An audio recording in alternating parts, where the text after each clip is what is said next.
Girl, your ex keep calling.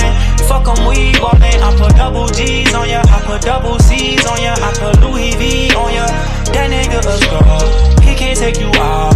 That shit is a dog. Girl, your ex keep calling. Yeah, so today I'm going to be doing a story time about the time my mom put me into a mental hospital.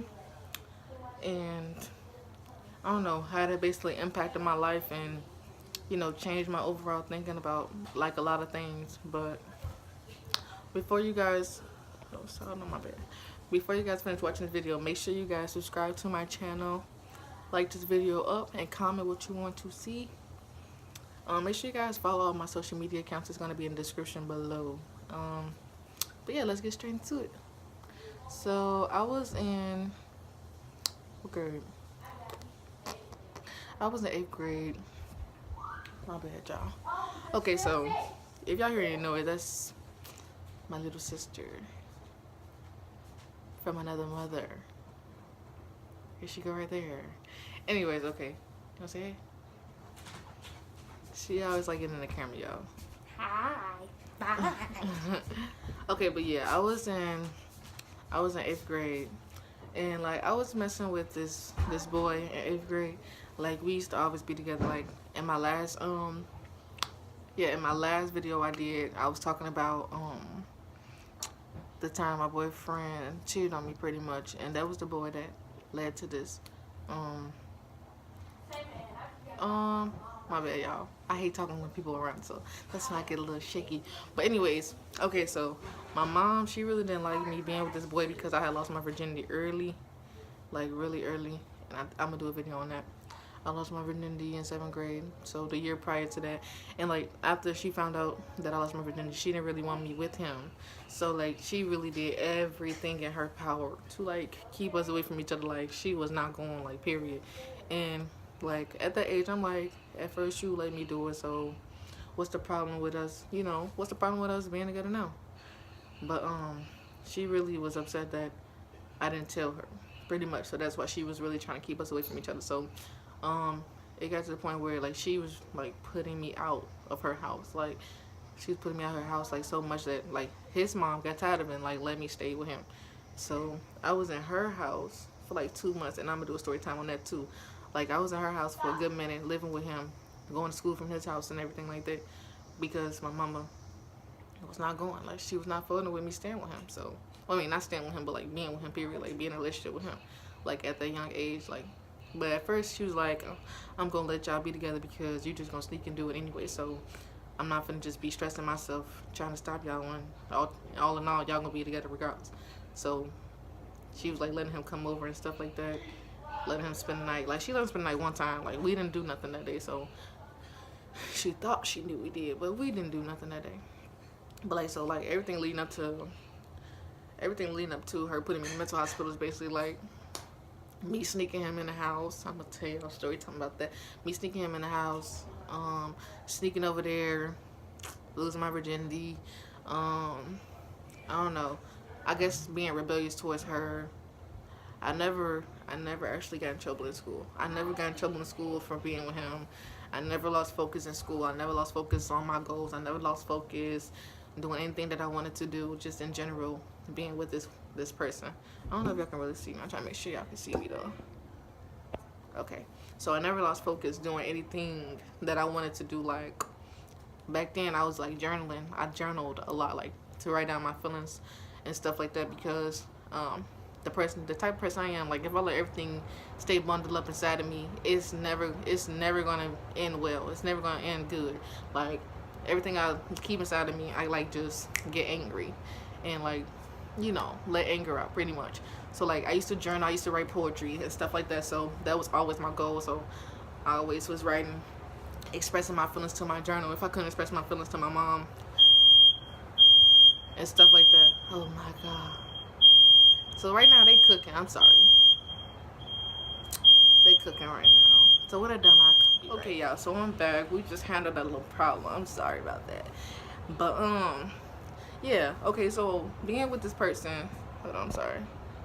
Okay. So being with this person, I never stopped doing what I wanted to do besides seeking. I kind of lost focus on myself. Being with being with somebody that really ain't push me to do anything, because at this age, like, we're young, like, we don't really know what being in love is, being together is, stuff like that. So I kind of lost focus doing that. And at this age, you ain't really thinking about, oh yeah, I still need to do this while being with this person and bringing this person up. Like, we just was together just to be together. Like, we didn't know what being together was. We didn't know what having sex was. None of that. We just doing stuff. You know what I'm saying? So that got to the point where she was like really like fed up. Like, she was really fed up. Like, she's putting me out on a daily. Like, putting me out on a daily. Like, she didn't want to deal with me. Like, her anger got so, like, her anger built up so bad, she was putting me out. So like I said, I was staying with him time after time after time after time. And like, it was getting really hard though, to be honest, because like the person that my ex was staying with, him and his mother was staying with, wasn't really trying to let me stay, because he was like, every time your mother kicks you out, you can't just stay here. But at the end of the day, I didn't have nowhere to go. Okay, so on another note, okay, yeah, I'm trying to figure. My brain just be going out, y'all. I'm so sorry. My brain just be going out. Like, I be trying to figure out what I'm leading to. But yeah, I'm sorry. Okay, so leading up to the mental hospital. So this is my 8th grade graduation. My 8th grade graduation, and me and my mom was like, we did not get along, period. Like, we literally was fighting. Like, not physically fighting, but like literally she would be hitting me, like, to the point where she really wanted to fight me. Like, I was at the point, like, I really wanted to fight her back, like, because like she took it above and beyond. Like, ain't no way you supposed to be hitting your child like that, let alone your daughter. Like, the way she was hitting me, she's supposed to be hitting my brother like that, because like he was way worse. But as I was saying, like, she was so angry to the point where she was really hitting me a lot and stuff like that. So the day of my 8th grade graduation, she maced me. So the story is, she was mad because I didn't want her to do my hair. So we really did not get along. So I'm like, I don't want you to do my hair, this and that. And like, mind you, my mom had like dialysis, so she was leaving to go to dialysis, and she was like, if you leave, don't come back, and this and this. I'm like, okay, I won't, type stuff. So we literally argued before she go to dialysis, and she was like, I'm gonna say some shit, like, so she came back to choke me, you feel me? She tried to, handle my little ass, like, she tried to handle me, you feel me? So she grabbed me and stuff like that. I'm trying to restrain her from like choking me and stuff like that. I'm trying to restrain her, and I turned around and she maced me. So when she maced me, I couldn't really see. So I'm walking in the back. She just helped me get the mace out my eye and stuff, and then she kicked me out. So like I said, every time she kicked me out, I go to my ex house. So when I go to his house, I'm sitting there crying. Like, I'm like, my ass burned. I ain't got nowhere to go. Woo. I don't know if I'm going to graduation. Nothing. Like, this is literally like hours before graduation. So she called me as I'm getting ready to go to graduation. I'm like, you're not gonna ruin this moment for me at all, because I've been waiting for this for how many years? But yeah, she called me like, so you gonna do this, you gonna do that? She's like, you gonna go to graduation? I'm like, yeah. I should have told her no. If I knew she's gonna do all this. So okay, here come the graduation. So graduation started, whatever. She come to my graduation with balloons. Like, I'm thinking everything cool and dandy, you feel me? Like, I'm thinking everything cool and dandy. So she come to my graduation with balloons. I'm crying and woo. So my uncle come pick us up. He drop us off. We get to the crib. We start talking about what was going on in the house. Ain't no congratulations or nothing really. So we get there. She talking about I'm changing and blah blah blah. So I must get smart. So my uncle smacked me in my mouth or whatever, and he was like, F this, and he took me. He's like, this is where you gonna go because you don't know how to act. So he literally took me to the hospital. And he was like, I want to admit my niece in here for anger management. How do I have anger management? Because y'all don't want me with a certain person. Feel me? So we waiting up in this little area or whatever, where they trying to assess if I need to stay for inpatient therapy or outpatient therapy. So we up in there. My mom just like, I never thought I had to do this. I'm just looking at her like, you really don't. So I'm sitting there mad. The lady coming in. My uncle must have talked to her. He must have talked to her. Ain't no way in hell I'm sitting in this mental hospital. For what reason? I don't have anger management problems. We just having issues in the house because we can't agree. So she must come in like, yeah, we're gonna keep you for inpatient therapy, and woo, you're gonna talk to a doctor every day, and blah blah blah blah blah.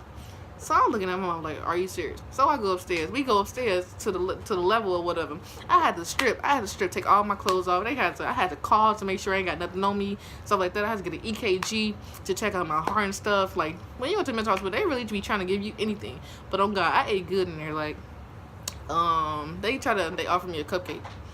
I don't eat cupcakes, but they offered me a cupcake or whatever.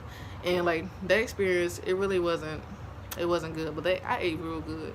Like, they had black cooks. I ate real good, but like, I got in trouble for my face expressions. Like, this one girl said, I feel like I'm a hoe because they call me a hoe. I'm like, okay, like, but moral of it is, that's the story pretty much. That's why she put me in the mental hospital. My reflection after mental hospital is like, I guess I can't make face expressions, like, because when people say stuff, my face tells it all. Like, I don't have to say nothing, like, but like I was saying, that's pretty much it, to be totally honest. That's pretty much it. But if you like my video, make sure you guys comment, leave a like, subscribe to my channel, like this video up, and comment what you want to see next. Follow all my social media accounts, y'all. I'm gonna put that in the description below right now. I might put it right here. I might put it right here or right here, but it don't matter. Whichever one, just follow my Instagram. And yeah, let's get this page up to 100, y'all. But yeah, subscribe, and I'll see you in the next video.